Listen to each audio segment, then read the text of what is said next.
Homiladorlik davrida jig'ildon qaynashidan xalos bo'lish mumkinmi? Albatta mumkin. Faqat quyidagi tavsiyalarimga rioya qilsangiz bas.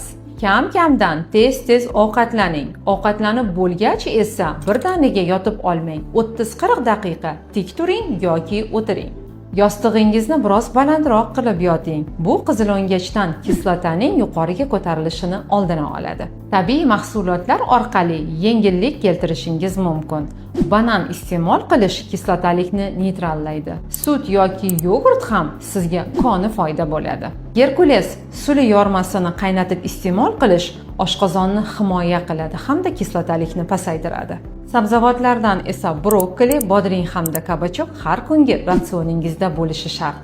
Yog'li ovqatlar, achchiq-sho'r mahsulotlar hamda gazli ichimliklardan voz keching. Ular kislotalikni oshirib yuboradi. Unutmang, sog'lom ovqatlanish va e'tiborli harakatlar orqali siz homiladorligingizni oson va qulay o'tkazishingiz mumkin.